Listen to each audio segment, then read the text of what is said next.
A gente, na nossa última live, estava comentando sobre aquela comissão de 33 sábios que foi composta, que fez um estudo meticuloso, concluiu pela veracidade dos fenômenos, mas quando foi na hora de publicar o texto que eles haviam descoberto, os caras não quiseram assinar. Os que assistiram e viram, não, eu não assino, não posso assinar, não assinaram e foi feito apenas um relatório. Esse relatório não foi publicado como livro, ficou como um relatório interno, as pessoas têm acesso a ele, mas ele não se tornou um livro realmente assinado por todo mundo, mas uma publicação de menos alcance, né?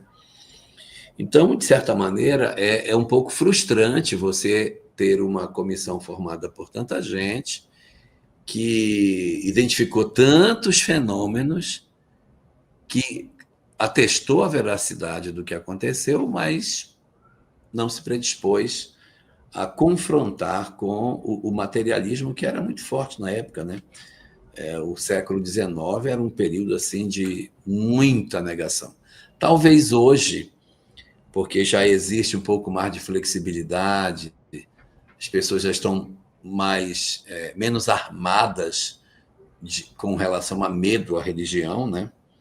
Talvez hoje a gente pudesse fazer alguns avanços, como tem acontecido nas experiências atuais de experiência de quase morte, em que os cientistas estão publicando, eles estão fazendo e eles estão publicando. Eles não estão publicando que o espírito existe, eles estão publicando que a memória não fica no cérebro. Onde ela fica, eles não sabem. Mas eles estão confirmando que realmente a pessoa está morta e está tendo a possibilidade de lembrar. É verdade, eu concordo. Pois muito bem, Elahá, vamos começar falando então, né? Então vamos para desses hoje, outros, né? que tiveram coragem, né? Porque aquela comissão não teve coragem, mas tiveram outros que tiveram, né? Exato, é aí que é a pegada, sabe? Porque a gente fica assim meio frustrado quando lê o capítulo 13, que foi o capítulo que a gente estava vendo, das pesquisas que foram feitas, e quando chega no final, a frustração pela não publicação em alto e bom tom de tudo aquilo que essa comissão havia conseguido descobrir. Mas eles não foram os únicos. Eles não foram os únicos. Não foi só uma comissão. Isso aqui é bonito, não foi só uma comissão, não foi só uma pessoa. E é aquela coisa que Kardec coloca no livro O que é o Espiritismo. Se algum dia se queimarem todas as obras espíritas, destruírem tudo que foi escrito sobre ele se reescreverá. Ele se reescreverá. Por que ele se reescreverá?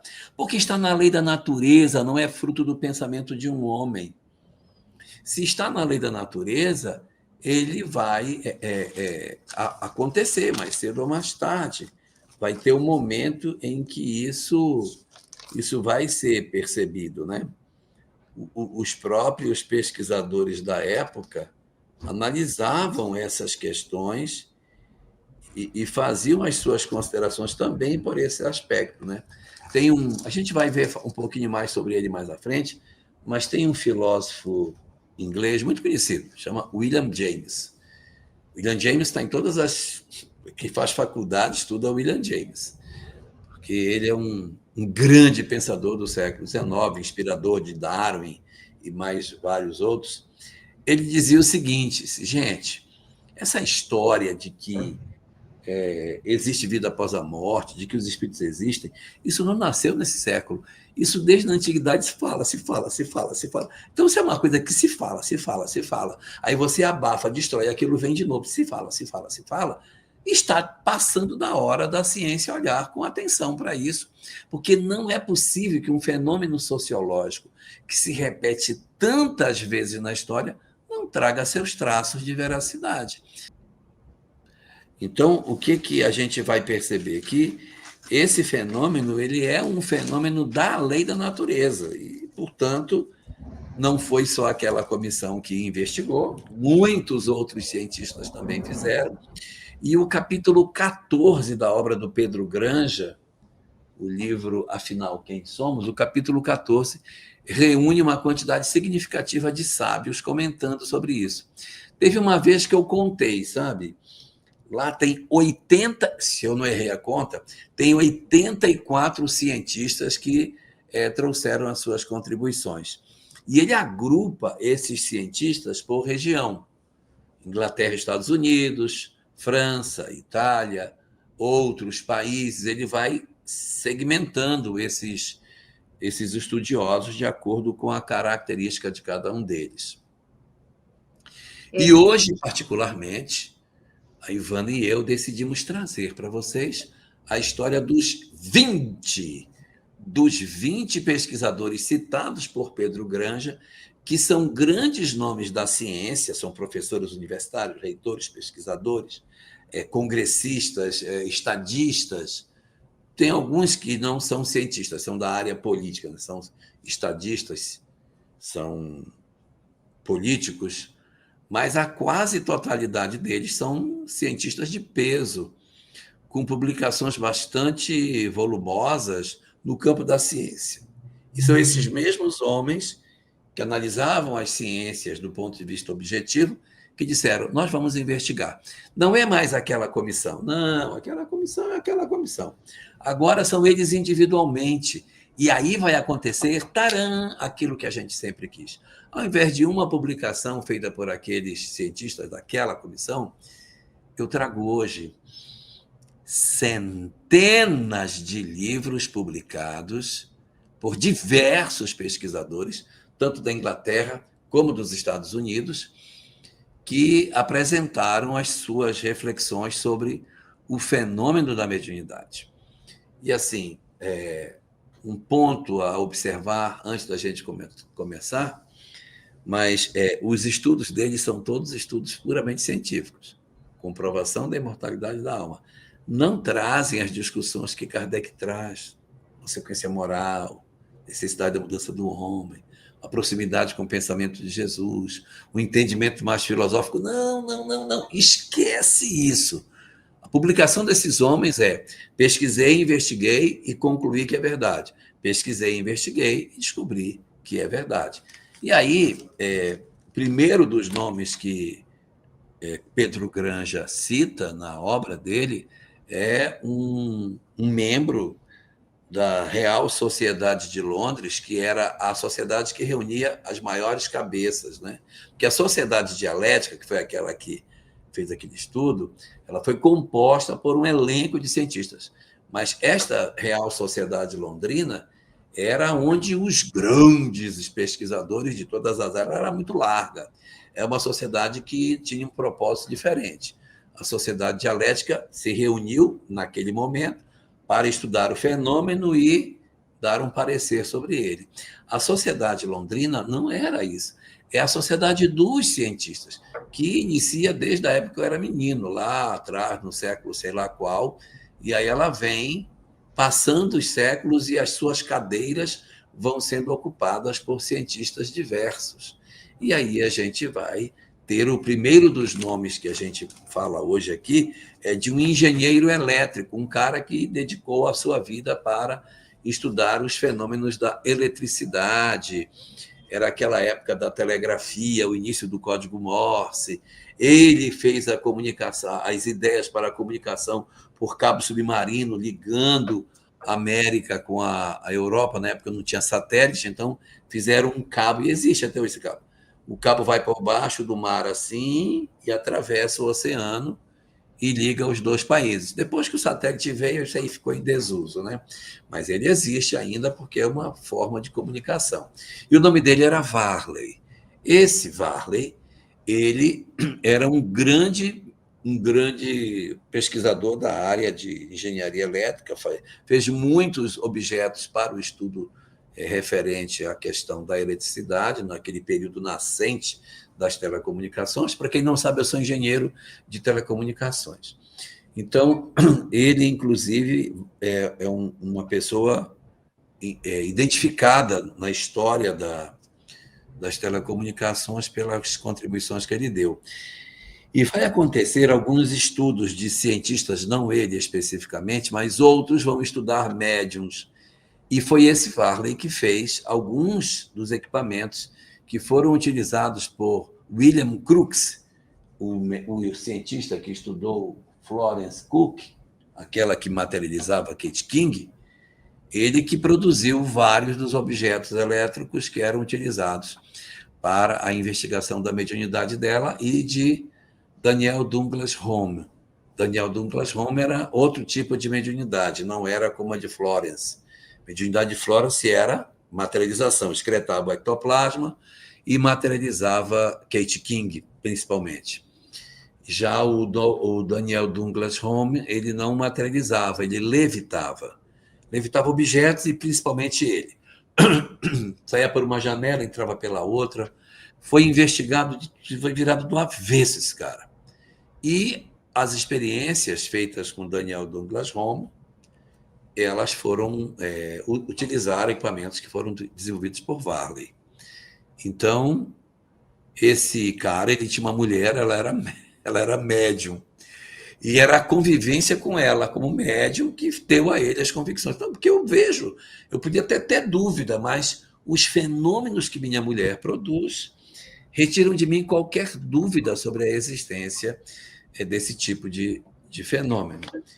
Ele, portanto, acaba sendo uma figura importante pelas declarações, pelas publicações que ele fez, não é? E também pelos equipamentos que ele produziu e que ele participava das pesquisas científicas que eram feitas naquele período.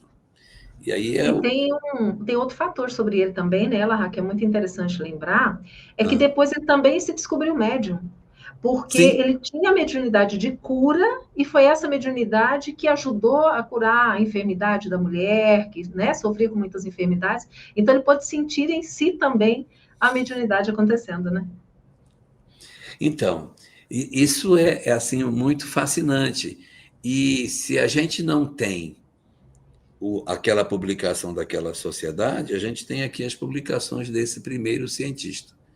Mas tem outros, não tem só ele. Tem outros também que se juntaram. Existe um segundo nome que também Pedro Granja lembra, que inclusive ele tem o título de Sir. O título de Sir é dado apenas para os grandes pesquisadores. Isaac Newton era Sir. Sir Isaac Newton. É como se fosse assim o cavaleiro da rainha. Quando você recebe esse título, você é um título de gratidão. A rainha, quando ela tem gratidão por alguém, ela concede. Há muito poucos, e o cara tem que ser destacado para que ele possa merecer esse tipo de manifestação. E esse aqui, chamado Barré, ele recebeu o título também de Sir, né? E ele pertencia à Sociedade de Pesquisas Psíquicas, que era uma sociedade permanente, diferente daquela outra.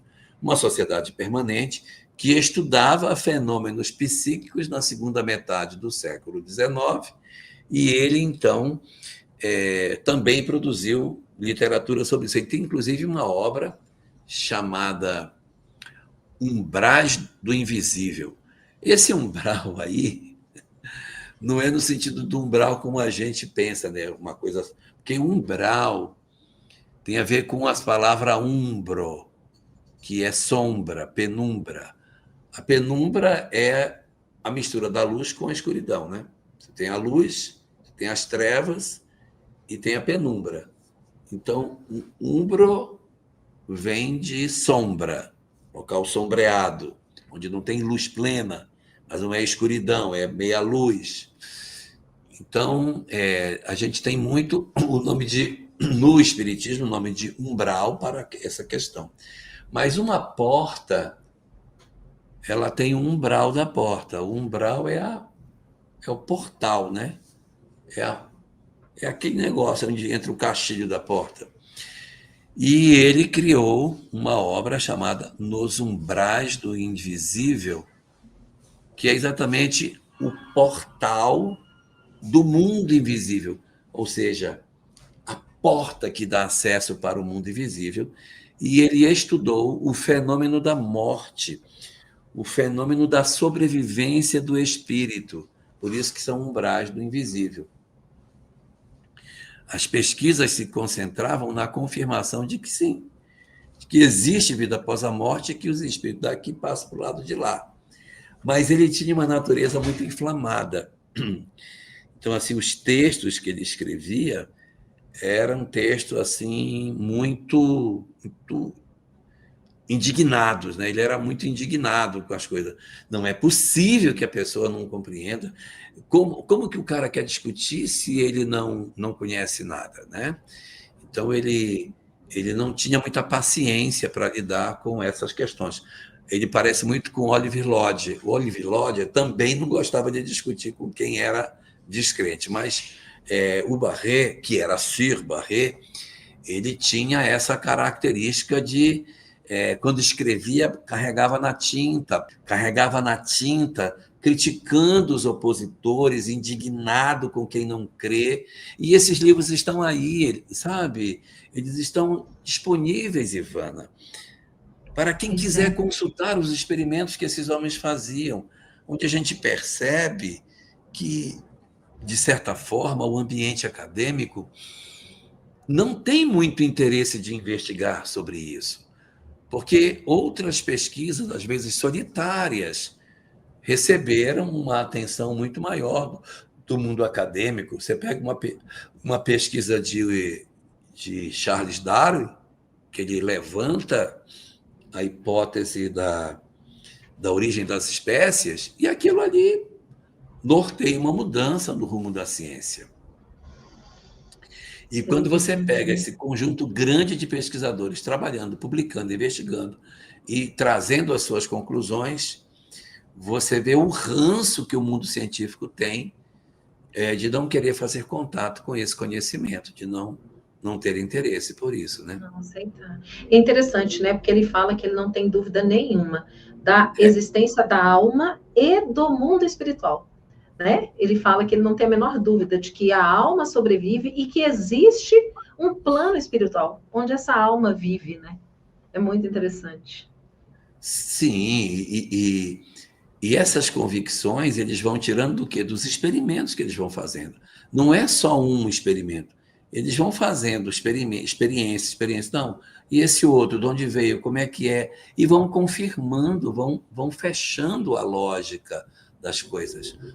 Esses estudos, teve alguns deles que se dedicaram muitas décadas, César Lombroso, Alexander Aksakov, dedicaram décadas de suas vidas para isso, né?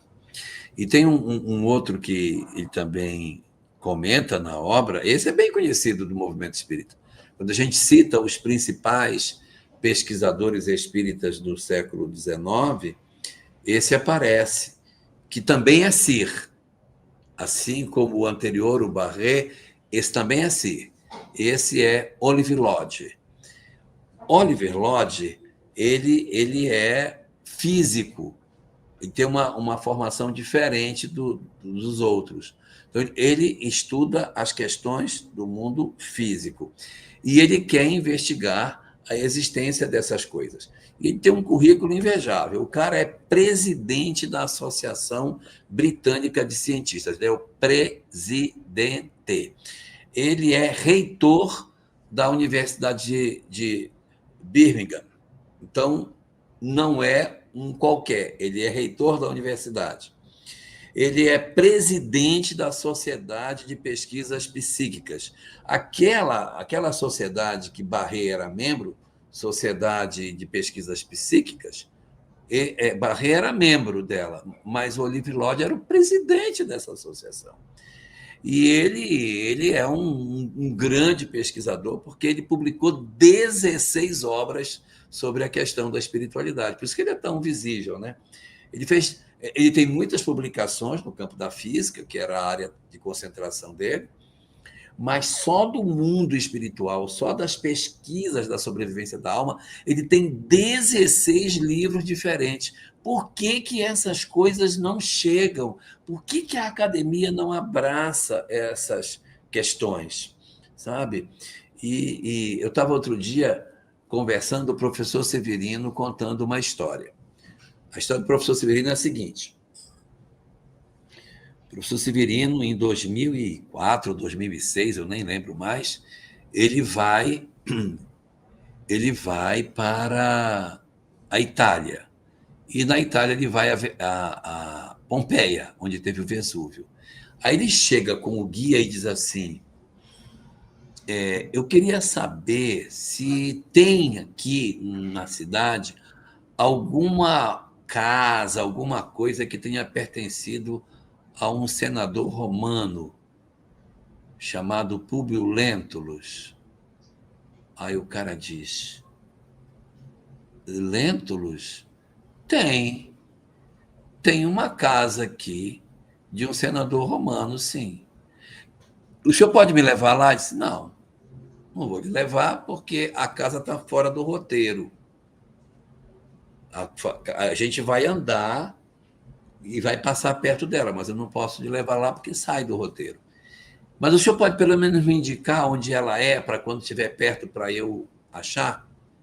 Aí ele disse, tudo bem, eu lhe indico quando chegar. Aí ele foi colado no cara. Quando chegou perto do local onde tinha a casa, o guia disse assim, é nessa rua aqui, ó. O senhor vai entrar aqui, lá no final está a casa que é do senador. Aí ele sai. Junta um grupo pequeno de espíritas e eles saem vendo casa por casa, procurando alguma indicação, até que eles chegam numa casa lá na frente, escrito Domus Cornélia, porque o nome dele era Públio Cornélio Lentulus. Cornélio Lentulus. Domus Cornélia. Aí ele bate foto disso, bate foto daquilo, faz todo um registro fotográfico, né, e procura saber qual é a historicidade daquela Domus Cornélia, e descobre que ela realmente pertencera a senador romano da família dos Cornélios, e Públio Lentulus Sura, que é o bisavô dele, era o proprietário, passou para a família e tal. Beleza. Aí ele pega esse material e vai na obra de Chico e junta o texto que ele traz da psicografia, feita em 1940, que é quando o livro é escrito. Ninguém nem sabia que tinha Domus Cornélia em Pompeia. Ele produz um artigo científico e submete o artigo científico para uma revista. Em que ano foi publicado?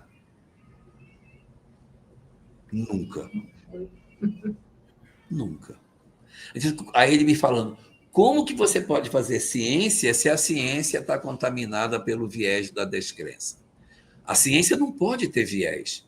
Se eu descobrir uma coisa que contradiz o que tem para trás, isso tem que ser publicado para levantar a discussão. Senão, eu fiz, ninguém publicou. Então, é assim, as coisas são produzidas dessa forma e a ciência tem muito medo das coisas espirituais. Então, esse material produzido por esses homens, ele acaba não tendo a visibilidade que poderia ter, porque a própria ciência esconde o trabalho que eles fizeram. Esse Olive Lott, ele tinha algumas coisas bem incisivas, ele também produzia discursos. Então, ele fazia discursos, depois imprimia os discursos dele, e os discursos dele eram pauleira. E ele tinha uma característica, é esse cara que tem a característica que eu falei ainda agora, ele não discutia com descrente. Cara, não, porque isso não existe. O senhor pesquisou? Então não discute comigo, cara. Você não pesquisou e quer dizer que não existe. Então, eu não discuto com quem olha só, a Marta Kassab esteve lá. Verdade, senti uma emoção incrível dentro daquela casa. Ninguém sabe da história por lá. Isso não é incrível? Isso é fantástico. Isso é fantástico. Mas a gente não vê a potencialidade científica que existe num fenômeno dessa ordem. E ele também tinha, nos seus discursos, uma frase bastante incisiva, na qual ele, assim como o anterior, o Sir Barret, também dizia, o mundo espiritual é real, não tenho dúvida sobre ele realmente existe, é isso mesmo. Não existe dúvida nenhuma sobre a existência da vida após a morte, e eu não discuto com quem é descrente. Vá estudar primeiro, vá pesquisar, E depois, quando você pesquisar com isenção, aí você conversa comigo.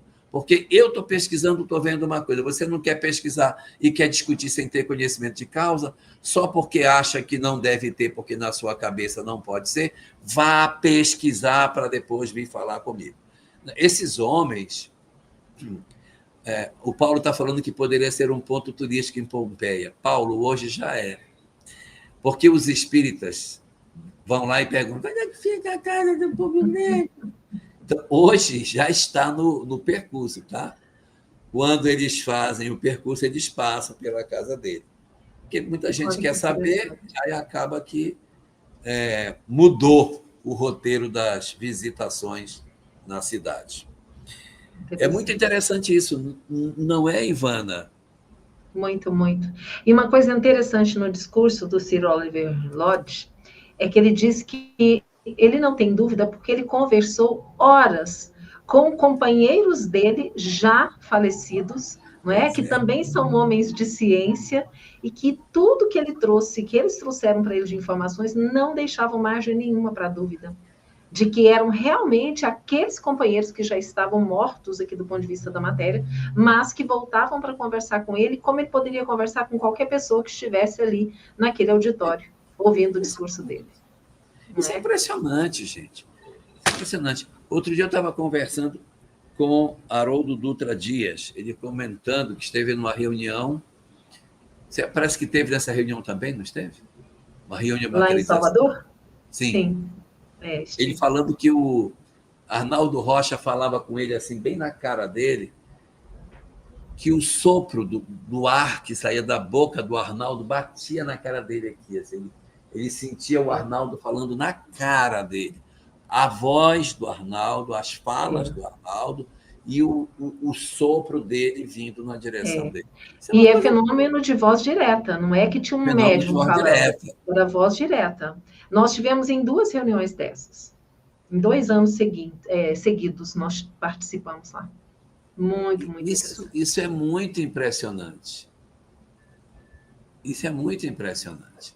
A Mazé está dizendo que a sogra dela dava as obras básicas para as pessoas descrentes e dizia: leia, depois conversamos. É melhor mesmo. Vai dar uma lida nisso aí a gente conversa. Agora, falar, conversar sem ler não dá. Só que tem uma coisa, Mazé. As obras básicas, se você bem olhar, Kardec ele não traz essa substância de comprovação científica. Ele parte do pressuposto que esses homens entregaram esse material. O meu papel é daí para frente. Dado que isso é verdade, porque isso aconteceu, né? É diferente de você pegar um livro de William Crookes, por exemplo, ele diz: no dia tal, peguei a médium e coloquei num tal local, fiz esse experimento. Não sei o quê. Ele faz os relatos das experiências. A gente tem um pouco disso na obra do Leon Denis. O Leon Denis, quando trata do problema do ser e do destino, ele fala sobre essas experiências. Ele conta experiências mediúnicas que aconteciam.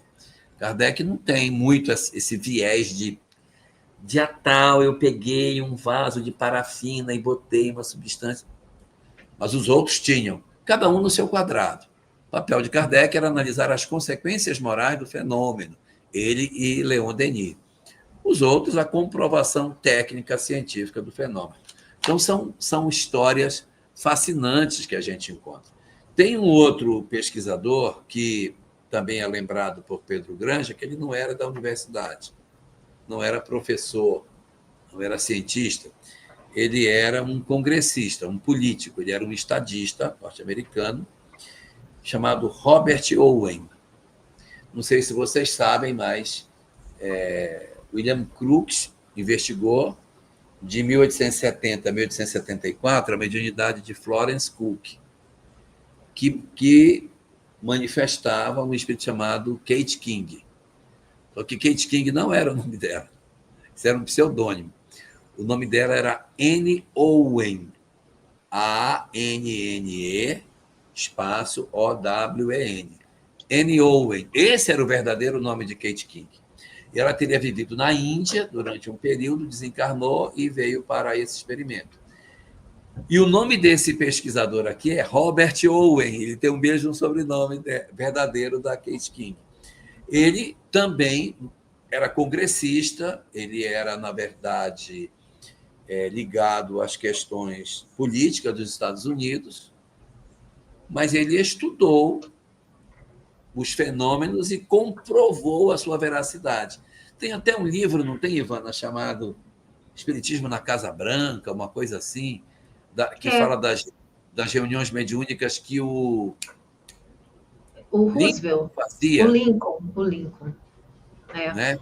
Ele tinha uma médium que ia na Casa Branca e ele tinha um... no Google Maps já tem a marcação da casa em Pompeia dos Cornelli. Olha aí. Tá vendo? Eu estou achando que os espíritas são muitos. Nós mudamos a história, meu Deus. Então, vamos lá. Na Casa Branca, tinha umas reuniões que aconteciam lá. O Lincoln, ele consultava uma mulher que era médium, que aparecia por ali, fazia algumas informações. Então, esse conhecimento da vida espiritual, ele não passou despercebido da Casa Branca. Tá? Ele não passou. E, conversando com Jussara Korngold, eu estava falando o quanto que o Lincoln é presente dentro do movimento espírita americano, como ele participa numa função assim. O livro é Sessão Mediúnica na Casa Branca. Espetáculo. Eu queria ter um filho assim. Deus não me deu um filho desse jeito, assim, tão bom disso. Mas tudo bem. Mas vamos lá. Então, não é estranho que tenha um congressista que estudou, porque a Casa Branca fazia. A Rainha Vitória também fazia reuniões dentro do Palácio de Buckingham. Isso é muito interessante. Você vê que eles tiveram acesso a esse conhecimento, mas isso acabou ficando meio que velado, mostrando igual o que aconteceu com a doutrina secreta, que ela permeou a história durante milênios, mas sepultada por uma camada de proteção que não deixava com que ela chegasse na sociedade. Nos bastidores da história, o tempo todo, os templos egípcios estudando o conhecimento espiritual sem entregá-lo para a humanidade como um todo. E aqui, de novo, no século XIX, esse trem explode, todo mundo poderia pegar, os caras têm, mas vem a turma do abafa e não deixa que este conhecimento se torne assim tão conhecido como poderia ser. Livro Sessões Espíritas na Casa Branca. Sessão Espírita, Sessão Mediúnica, não sei. O nome lá em cima era Sessão Mediúnica, que eu acho que é melhor. Sessão Mediúnica é melhor do que Sessão Espírita, né? Porque aqui nós estamos numa sessão espírita, né? Tem um monte de espírita, não aqui é espírita. Estamos falando de espiritismo. Muito bem, muito bem. Um outro pesquisador que a gente tem, também citado na obra, ele não era um cientista, mas ele era um homem atrás de procurar fraudes. Ele era um conhecedor das técnicas de mágica,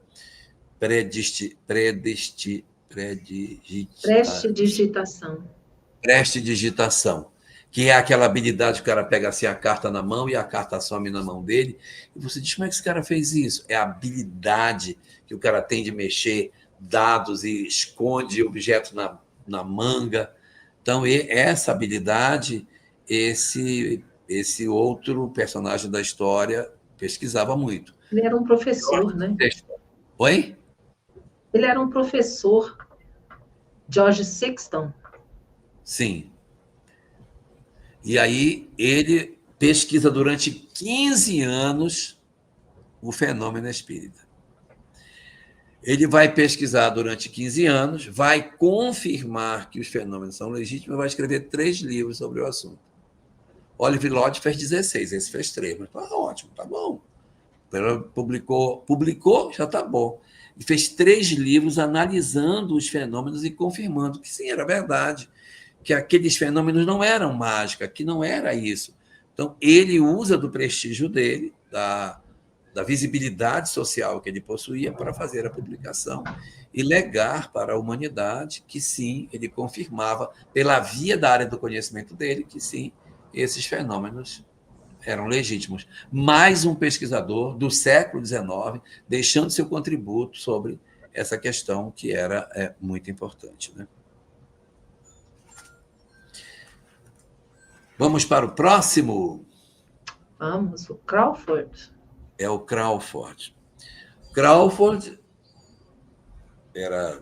tinha doutorado e era professor de mecânica. Crawford, professor com PhD, né? PhD em mecânica, e como ele estudava física, e estudava dentro da física mecânica, do que ele se ocupou? Fenômenos de movimentação de objetos. Cada um no seu quadrado. Se eu sou físico e estudo mecânica e sei como se dá o movimento dos corpos, eu vou usar da minha ciência, o PhD, para investigar esse negócio aí que o corpo move de lugar, mesa levanta, aquelas mesas pesadas. Não, isso é possível, não é possível? Então, nós vamos perceber aí um outro pesquisador trazendo seu contributo. Foco do Crawford, especificamente fenômenos de efeitos físicos.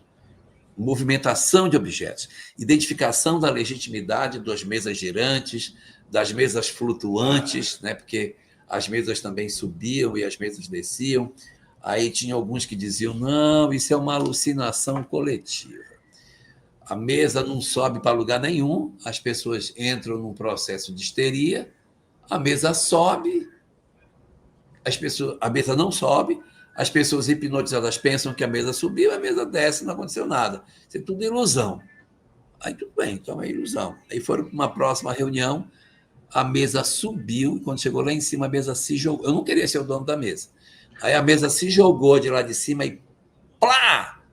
Poxa, uma mesa do século XIX quebrar, meu amigo, porque o negócio foi feio. A mesa caía e as pernas dela se abriam todinha. Então, é muito pesado, aquelas madeiras de lei. E aí se diz o seguinte, né? A alucinação não quebra a mesa. A alucinação não destrói objetos. Então, eram as confirmações. Não tinha como filmar, né, naquela época, não tinha as filmagens. E aí as mesas subiam, caíam, quebravam essas mesas, e aí se poderia dar a confirmação de que sim, os fenômenos não eram fruto de uma alucinação. Esse Crawford vai escrever 6 livros diferentes falando sobre essas questões. Então, esse Crawford também deixou grandes contribuições só nesse estudo de movimentação de objetos.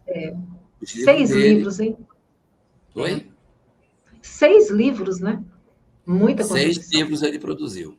6 obras tratando sobre o fenômeno mediúnico com um foco centrado na telecinesia, nessa habilidade de movimentação de objetos, no fenômeno de efeitos físicos de transporte, todas essas coisas que dizem respeito a isso.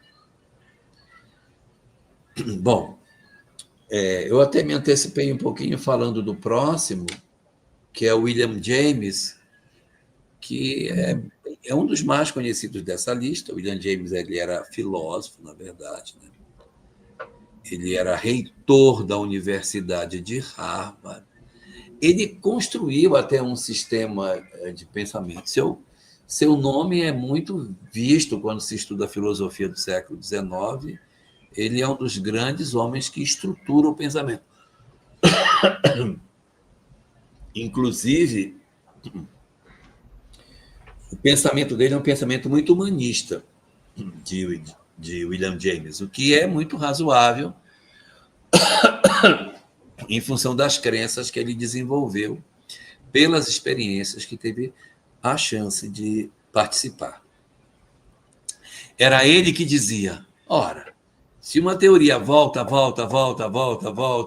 Aí passa um tempo, vem de novo, aí fala fulano, fala não sei quem.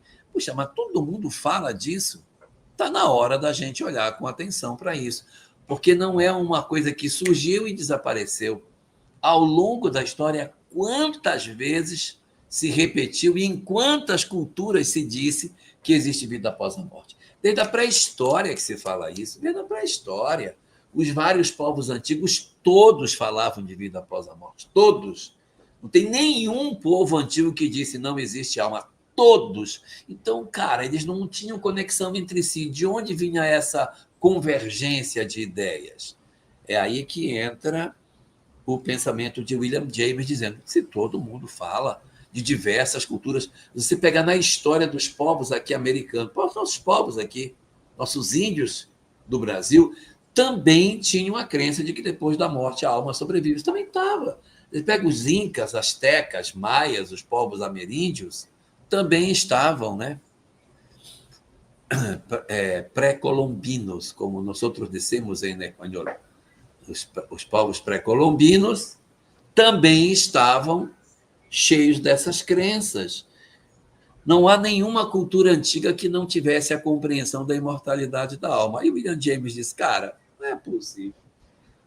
Isso é muito repetido, tem que dar uma olhada nessas questões, né? E ele faz muitas publicações sobre essas questões referentes à espiritualidade. Tem várias publicações deles nessa área, né? Sim. Aí o Pedro Granja ele vai destacar 3 pesquisadores que trabalhavam juntos. Eles produziram juntos e um deles também produziu sozinho. Frederick Myers, Frank Podmore e um outro chamado Gurney. Esses 3 pesquisadores trabalhavam juntos, faziam pesquisa juntos e publicavam as obras em conjunto. E eles reuniram numa obra chamada Fantasmas dos Vivos 489 fatos de manifestações. E aí eu diria para vocês, se fosse 500, eu até poderia achar, tem conta redonda aí. Mas se foi 489, é porque realmente era 489. Né? Senão, porque se fosse eu, teria arredondado para 500. Arruma mais 11 aí para a gente poder fechar essa conta, pelo amor de Deus. Não, mas a obra traz 489 fatos de manifestações espirituais. E esses 3 pesquisadores não contam os estudos que esses caras fizeram. Desses 3, havia um deles, que era o Frederick Myers, que também publicava sozinho. Ele publicava junto com os 2 e publicava sozinho também várias informações acerca dos experimentos espirituais. Gente, vejam que riqueza de material nós temos e que está esquecido pela humanidade. Esses homens arriscaram seus nomes, seu prestígio, sua visibilidade científica, e o mundo científico pegou as obras deles e não divulga. Procure uma obra desse, ver se você acha. Difícil achar. Por quê? Porque não há interesse no mundo ateísta que nós vivemos, no mundo acadêmico que tem desinteresse pelas coisas espirituais, em resgatar a efetiva verdade. Fica muito voltado para a repetição de suas teses confortáveis e que não colidem com as visões de mundo que se tem, né? Então, a academia hoje não tem interesse em publicar isso, porque isso colide com o eixo central do pensamento, né? Então, deixa eu ficar como está, que está bom. Não vamos falar desse assunto. Não vai ter que revisar tudo que a gente pensa. Resultado: material excelente produzido no século XIX, esquecido aí nos cantos da história. Ele fala também que o Podmore, ele publicou também um sozinho, que é o moderno espiritualismo moderno. Espiritualismo moderno. Né? Que é o nome que o espiritismo tem, né? Ele é muito chamado de espiritualismo moderno. Por quê? Porque o espiritualismo é o espiritualismo. Tudo aquilo que fala que existe vida após a morte é espiritualismo. E nos Estados Unidos usava-se muito esse termo, espiritualismo moderno, para representar o pensamento mais alinhado com o pensamento espírita. Tanto que o museu que hoje tem o barracão onde a família Fox viveu aquele tempo, é o Museu do Espiritualismo Moderno. Ele não é o Museu do Espiritismo, ele é Museu do Espiritualismo Moderno. Tem uma obra de Arthur Conan Doyle chamada História do Espiritismo. Hoje, o pessoal revê o nome dela. E o nome dela é a História do Espiritualismo. Porque o que o Arthur Conan Doyle faz ali é resgatar a biografia de várias pessoas que tiveram experiências espirituais, mas não necessariamente espíritas. Foram médiuns. Então, durante um tempo, esse livro saiu com o nome de A História do Espiritismo. Hoje, mais recentemente, ele já aparece dito a história do espiritualismo. Deveria ser do espiritualismo moderno, né? Porque... que é o espiritualismo moderno, né? Exato. É como o livro O Problema do Ser, do Destino e da Dor. Quando Leon Denis lançou essa obra, o nome dela era O Problema do Ser e do Destino. Não tinha destino. Tanto que a primeira parte é o problema do ser, a segunda parte é o problema do destino, e não tem uma terceira parte, o problema da dor. A terceira parte são as potências da alma. Aí ele tem muitas edições, muitas publicações dessa obra com o nome O Problema do Ser e do Destino. Se você pegar o livro e abrir e olhar o título original em francês, está lá, O Problema do Ser e do Destino. Não tem da dor.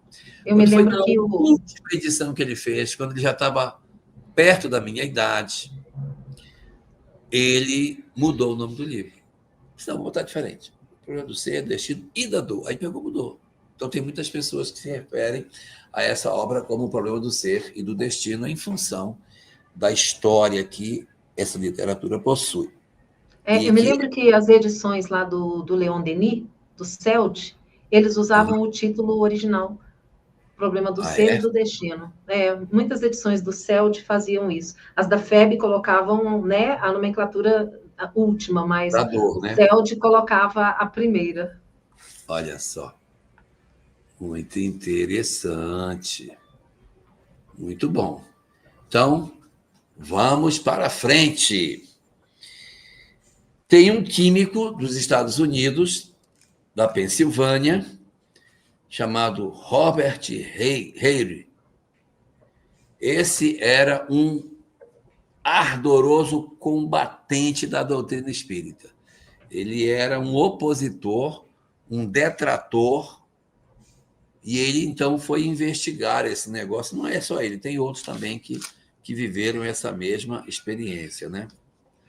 Mas ele era um combatente do pensamento espírita. César Lombroso também. César Lombroso? César Lombroso era opositor ao espiritismo. Numa reunião que ele foi, a mãe dele se materializou e, acabou o homem. Então, esse Robert Hare aqui, ele também era um detrator e muito combativo. Aí ele começa a fazer experimentos. E ele é uma pessoa muito digna, porque ele, de combatente, se torna defensor. Eu acho isso uma coisa incrível, né? Que se fosse eu, estou falando de mim, se eu fosse um detrator de uma doutrina e eu fizesse e ela desse certo, eu simplesmente recuava e não falava mais mal dela. Mas eu não defenderia. Eu acho que eu não faria essa volta tão grande. Eu simplesmente diria, não, deixa isso lá, deixa isso quieto, eu vi umas coisas aí, então vamos deixar assim. Não. Do mesmo jeito que ele, como Paulo de Tarso, atacava, quando ele se converte, ele vira um defensor. Paulo convertido.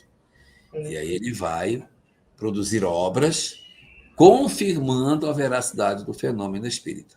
Esse fato...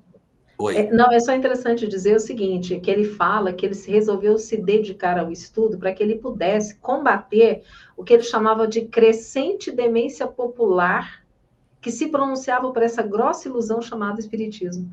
E aí, então, ele chegou à conclusão de que ele também era, então, um demente. Porque quando ele entendeu, né, é muito interessante isso, que ele entrou, ele resolveu estudar motivado para esclarecer as pessoas que ele achava que estavam iludidas pelo espiritismo. E não é só ele, né? Não é só ele. Nós temos um outro professor de química também, os dois são químicos, só que esse é da Academia dos Estados Unidos, o Dr. Mapes, que ele também foi investigar porque dizia que o povo estava tomado por uma tal de magia moderna. Então, ele queria combater a magia moderna. E assim como o outro, Robert Hale, esse Mapes também faz os estudos, se convence do contrário e passa a ser um defensor da causa. Eu acho isso assim impressionante, sabe?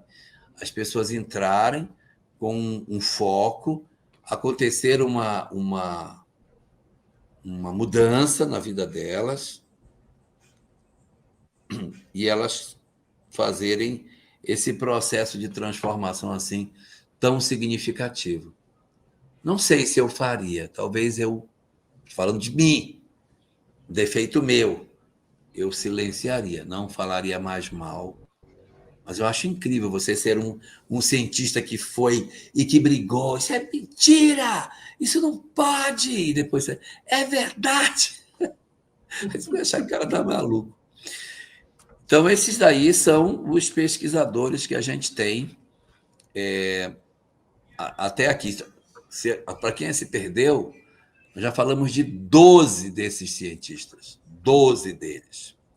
Aí tem um outro que era anatomista, chamado Herbert Mayo. Esse era anatomista, então ele queria investigar o fenômeno de manifestação mediúnica, as materializações. Eu conheço anatomia, sou anatomista. Vou estudar esses fenômenos aí para ver o que existe neles. E ele, então, analisa, investiga os fenômenos e depois publica os experimentos que ele chegou. Então, ele vai, faz os experimentos e também publica. Então, vejam quanta publicação a gente tem até aqui desses homens interessados em deixar para as gerações seguintes o conhecimento sobre a existência da vida após a morte. É. E ele fazia parte do Colégio de Cirurgiões de Londres. Real Colégio de Cirurgiões de Londres. Então, essas pessoas, elas não são desconhecidas, elas tiveram uma participação efetiva no mundo científico, deram seu contributo e deixaram seus experimentos, né?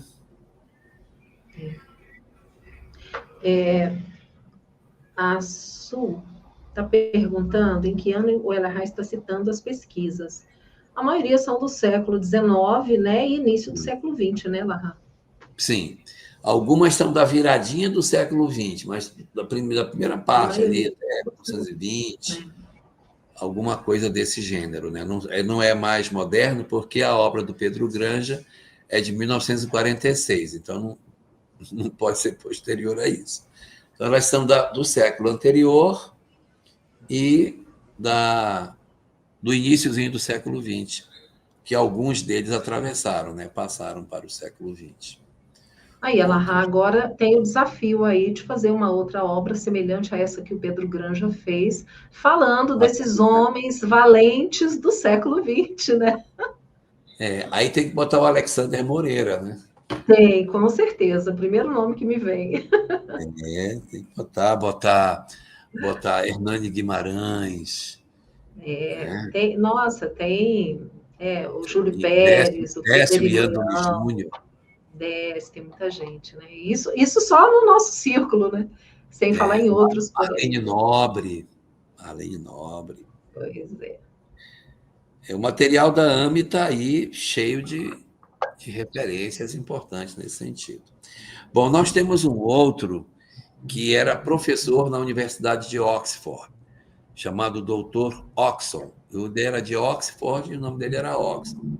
Ele era um predestinado. E esse cara, ele era psicógrafo, ele era médium psicógrafo e estudou também a psicografia. Você veja que cada um deles vai para um ângulo diferente. Você quer achar, não, meus estudos são sobre psicografia. Então, para o Dr. Oxon, porque ele estudou esse fenômeno. Mas notem que, mesmo estudando estes fenômenos, nenhum deles transcende para o aspecto moral. Pode observar. Todos eles vão até a fronteira da comprovação científica e se dão por satisfeitos quando eles carimbam: eu confirmei que o fenômeno é legítimo. Mas eles não tiram as consequências morais, né? Isso é uma coisa muito interessante. Interessante sobre o Dr. Oxon é que ele era médium, né? Ele era Sim. também um médium de efeitos físicos e de psicografia. E ele era conhecido no meio espiritualista como Stanton Moses. Ele tinha um pseudônimo, né, para os trabalhos mediúnicos de psicografia que ele tinha. E aí ele fala que, na verdade, ele é a prova daquilo, porque ele sentia nele, né, É resultado legal, das né? próprias experiências dele, né? Então, é um Acontece o que acadêmico que acontece vive a comigo. experiência, né? Pois é, exatamente. O Paulo Itter está lembrando do Frutuoso, exatamente. O Frutuoso também é um outro desses, Paulo né? Frutuoso. É. Por falar nisso, há uns 2 anos atrás, Paulo Frutuoso foi para um congresso em Sergipe e ele dança muito bem. Ele pegou uma bailarina lá e dançou, e o pessoal filmou ele dançando. Aí espalharam na rede social que eu estava dançando com a moça.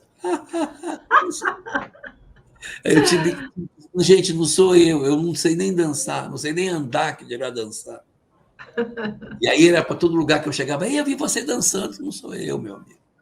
Eu nem ando, que dirá dança. Vamos lá. Ele também produziu 3 obras sobre essa questão da psicografia, né? Ele também traz a sua contribuição, deixando aí um material interessante sobre esse aspecto e com as experiências pessoais que ele possuía. Um outro que a gente também tem, faz parte desse elenco que o Pedro Granja nos traz, era professor de geologia em Newcastle. Esse cara chamava Barcas, Dr. Barcas, também era PhD. É outro PhD que também investiga o fenômeno e também publica coisas referentes à sobrevivência da alma. Mais uma contribuição, nesse caso aí, para o nosso acervo de homens ilustres que estudaram o fenômeno mediúnico. Doutor Charles, ele era professor de astronomia em Cambridge. Esse dizia o seguinte: gente, não tem nem como dizer que não existe, porque tem tantos casos, é tanta coisa, é tão numeroso, é tão abundante o número de fenômenos que não dá nem para a gente dizer assim, não existe. Não, não é verdade. Os fenômenos, eles existem sim. E a imensa. Só aqui ainda agora passou 489 casos, só no estudo daqueles 3. Então, aquele dizia: gente, é muita informação, é muito caso, é muita coisa. Não dá para negar o que é realidade. Não tem como. E esse astrônomo, professor na Universidade de Cambridge, também deixou seu contributo nesse sentido aí das pesquisas científicas. Muito bem, muito bem. Elahá não dança, mas canta. Elô está dizendo que viu você cantando com a Camasmi, com a Ana Tereza. Qual é a música? Noites traiçoeiras. Porque toda vez que a Camasmi vai para um evento que toca essa música, ela filma um pedacinho e manda para mim. Toda vez que eu vou para um evento que tem essa música, a gente filma e manda, eu filmo e mando para ela. Por quê? Porque quando a gente foi a Conchal, na terra do Paulo, nós fomos os 2 para lá, a Sâmia também foi. Estão lembrando da Sônia Rinaldi também. Sônia Rinaldi tem que fazer parte. E atualmente o Luiz Hu, né? Luiz Hu Luiz Rivas. Hu também. Está fazendo essa pesquisa agora. Aí nós estávamos em Conchal E aí teve uma hora que a gente foi cantar essa música, e aí foi cantando, e o povo foi se empolgando, e canta de novo, aí mais uma vez. Aí ficou a música tema lá do evento de Conchal, Noites Traiçoeiras, né? Muito legal.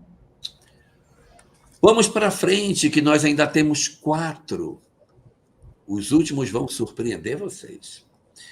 Doutor Nassan, doutor de economia da Universidade de Oxford, observando os fenômenos e vendo a movimentação dos cientistas que faziam e participando das questões, ele disse: isso tem que ser estudado.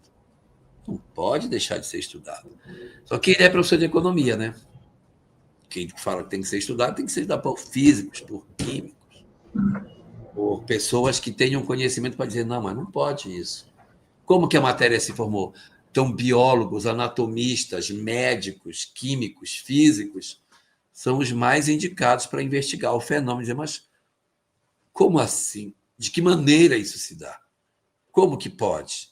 Psicólogos, psiquiatras, esse pessoal aí é que tem que estar bem antenado para essas questões. E aqui eu trago 2 nomes impactantes. Antes de você passar para o próximo, eu quero só trazer uma curiosidade que ele fala. Ele diz assim: antes do fim deste século, chegarão a formar uma ciência. Esses fenômenos que ele diria que deveriam ser estudados. Né? Então, ele diz que antes do fim do século, chegarão a formar uma ciência. E realmente formaram, né? Realmente a ciência espírita. Né? Realmente aconteceu. E a gente tem cada vez mais um alargamento dos conhecimentos nessa direção. E nós temos uma personagem muito conhecida, que era americana, uma pessoa central do período da independência norte-americana, chamado Benjamin Franklin, o cara do para-raio. Inventor do para-raio. Pipa no ar e colocou uma chave, e a descarga caiu na chave e tal. Então, Benjamin Franklin, ele tinha uma reflexão muito profunda sobre tudo isso, porque, por exemplo, quando perguntavam para Einstein, né, o que ele achava sobre a Terceira Guerra Mundial, como é que ela seria? Aí o Einstein dizia: a terceira eu não sei, eu só sei dizer que a quarta será de pau e pedra. Ou seja, vai destruir tudo. Eles dão uma resposta muito bem-humorada, né? E o Benjamin Franklin dizia que o homem só vai se completar totalmente depois da morte. Porque é só depois da morte que ele se liberta do corpo que ele tem. Quando ele diz que o homem só vai ser completamente livre, né, que ele vai se completar somente após a morte, ele está querendo dizer que tem vida após a morte e que lá é a vida verdadeira. É isso que ele está dizendo. De uma maneira, para não dizer assim, tem vida após a morte, sim, o cara cria uma frase de efeito para dizer: olha, a vida verdadeira vem depois que a morte acontece. Ele fala, né, que ele não entende por que, então, tanto tormento, se nós sabemos que nós, depois da morte, iremos para um local onde aqueles que nos precederam estarão nos esperando, né? Se a gente já sabe disso, por que tanto sofrimento? Viu como ele se descola das questões puramente científicas e já começa a se debruçar sobre a janela da filosofia? Começando a olhar lá para fora, porque ele não é um cientista no sentido técnico de física, de química, ele não é um homem analítico, ele é um pensador. E é a mesma ideia de Kardec, né? As consequências morais desse fenômeno são impactantes demais para a humanidade. E ali ele vai oferecer esta informação de que sim, a humanidade estaria passando por uma grande revolução a partir deste momento. E um outro nome, também fortíssimo, também americano, Thomas Alva Edison. Esse cara tem mais de 400 inventos. A lâmpada é só um deles. Ele tem mais de 400 invenções. Ele inventou o gramofone. E o cara inventou muita coisa. Um gênio inventivo fantástico. E ele comentava sobre isso e dizia que se você toma a morte como sendo o fim e não entende da imortalidade, você está tomando por sombra a luz mais brilhante que existe. Ele nunca inventou a lâmpada, então ele trouxe a luz para dentro da frase. Então, você está tomando por sombra a luz mais brilhante. Como seria isso? A gente acha que a morte é a sombra, é a escuridão. Diz não. A luz mais brilhante está depois da morte, ou seja, existe depois da morte algo. Existe a sobrevivência do espírito. E eu tive notícia de que ele hoje atua na transcomunicação, que ele tem ajudado na elaboração de equipamentos, melhorando. Fantástico, né? Ele tem aparecido nessa área. E o último... Ele fala, né? Nada se perde, tudo se transforma. Que é a mesma frase do Lavoisier, só que quando o Lavoisier fala, ele está olhando para o aspecto puramente material. E tem um pensador grego, eu acho que é Anaximandro, um pré-socrático, que disse essa mesma frase. Nada se perde, tudo se transforma. Que na natureza as coisas se transformariam, mas nada se perderia. Anaximandro fala isso, depois nós vamos ter novamente essa frase aí dita, do Lavoisier, nada se cria, nada se perde, tudo se transforma. E o Edson puxando esta frase, mas no sentido da imortalidade, que nada se perde no sentido da morte, né? Tudo se transforma. Ah, olha aí, a Múcia está lembrando aqui que o Tesla também... o Tesla, sim. O Luiz Hu tem falado muito desses cientistas do além que estão ajudando nessa questão da transcomunicação. E que hoje tem tido resultados fantásticos, né? O Luiz Hu tem feito experiências nos nossos eventos, fez em Juiz de Fora agora em agosto, e os resultados que ele obteve foram fantásticos, sabe? De imagens, de trechos de áudios, com mensagens, inclusive, que ele conseguiu identificar para quem se destinava no auditório. Uma das pessoas que estava no auditório conseguiu identificar que a mensagem era para ela, quando ele falou do resultado. Que coisa muito incrível. Legal. E o último dos nossos nomes, William Stead, é um estadista, não é um cientista, mas é um homem também do mundo político que estuda esse fenômeno, aí aquela turma lá da Casa Branca, e publica 4 obras tratando sobre os aspectos dos fenômenos espirituais. Então, assim, essa é só uma amostra dos pesquisadores ingleses. Ainda senti falta aqui de muita gente. Senti falta de Arthur Conan Doyle, senti falta de William Crookes, senti falta de Coronel de Rochas, senti falta de muitos nomes de peso que investigaram o fenômeno espírita também, né? Mas o Pedro Granja trouxe aí esse elenco de pesquisadores para nós na sua obra, destacando que não é por falta de material que a gente pode dizer que não houve movimentação do mundo espiritual para nos trazer as verdades de que a vida vai além da morte, né? A questão é que nós é que não nos apropriamos daquilo que a gente fecha os ouvidos, fecha os olhos e continua dizendo não existe comprovação de que tem vida após a morte. E há muitos que dizem quem foi, não... se alguém foi, não voltou para contar. Então pega essa literatura todinha e entrega para isso. Vai ler isso aqui primeiro. Porque não é nem a obra de Kardec. Vai ler isso aí para você ver os experimentos que foram feitos. Depois a gente conversa, né? O Rubens também ele fez um comentário interessante, né? Que a EQM, a experiência de quase morte, também hoje é muito comum. Existem muitos estudos, né, feitos com essas experiências de quase morte, em que as pessoas relatam estarem fora do corpo, observando o corpo ali sendo atendido pelos médicos, né? Muitas vezes relatando tudo que os médicos falavam, ou seja, o desprendimento da consciência, né? Do corpo físico, né? É. E o mais interessante é que esses trabalhos de experiência de quase morte, eles são feitos quase que todos por médicos que são materialistas europeus. Eles não são feitos por, o pessoal espírita está investigando. Não.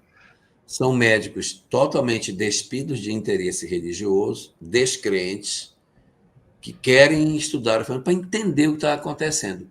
Por isso que eles não chegam na questão do espírito.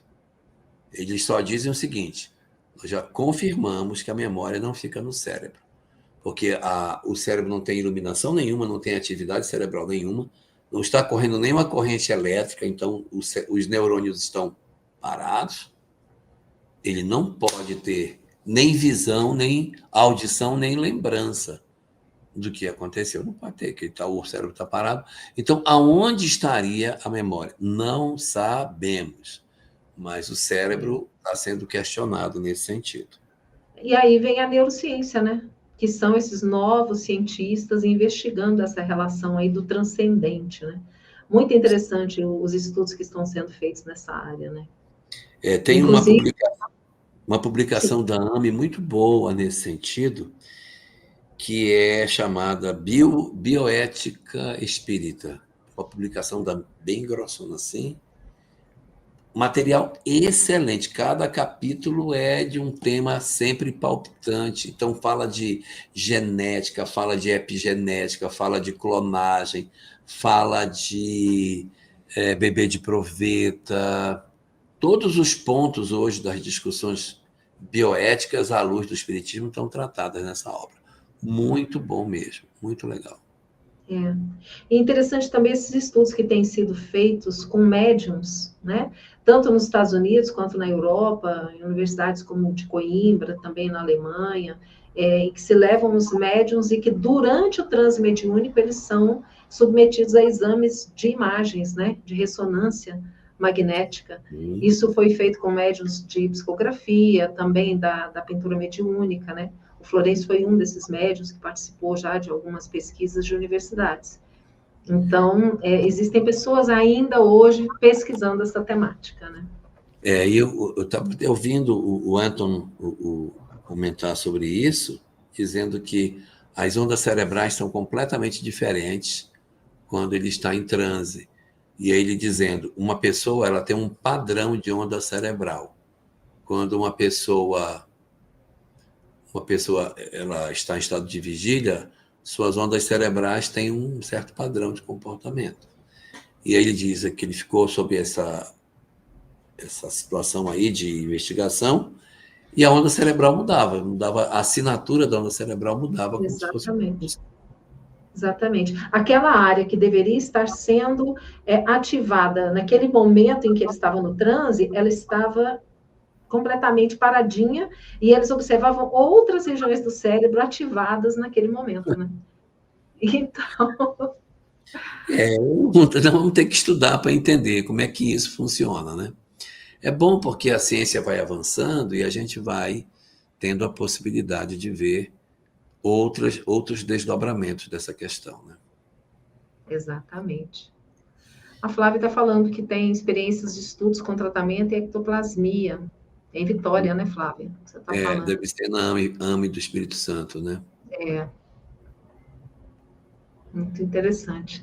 Os estudos que ela está falando, Flávia, são da AME Brasil, né? Essa publicação. Na verdade, eu posso dizer que é da AME Brasil, mas é um livro que são artigos diferentes, de autores distintos, e tem um que é o organizador da obra.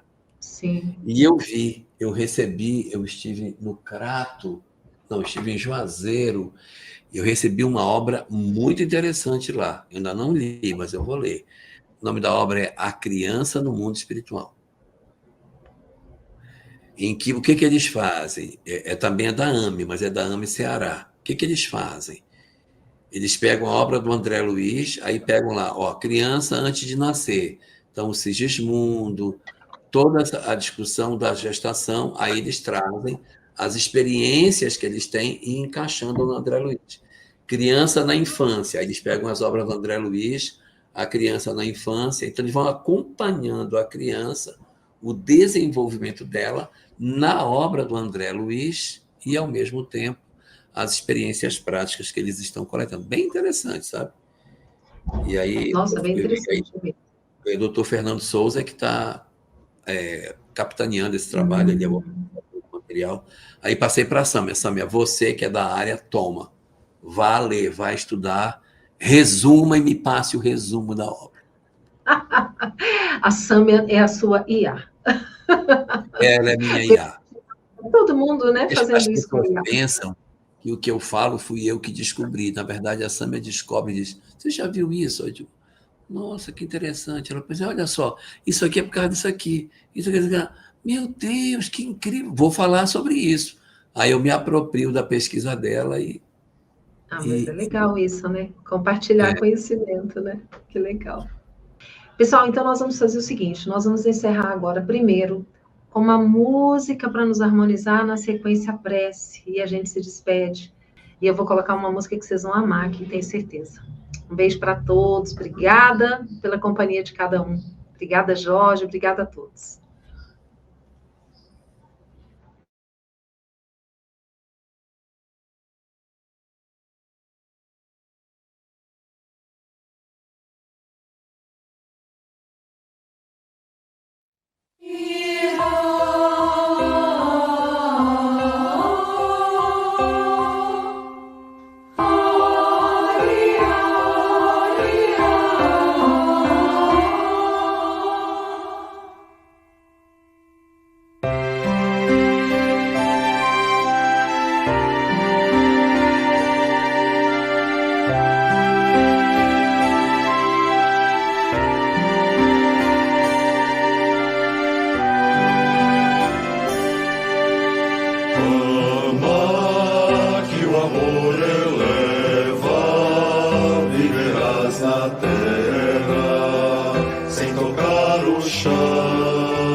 Quando Jesus começou a prece dominical, satisfazendo ao pedido dos companheiros que desejavam aprender a orar, iniciou a rogativa dizendo assim: Pai nosso que estás nos céus. O mestre queria dizer-nos que Deus, acima de tudo, é nosso Pai, Criador dos homens, das estrelas e das flores, Senhor dos céus e da terra. Para Ele, todos somos filhos abençoados.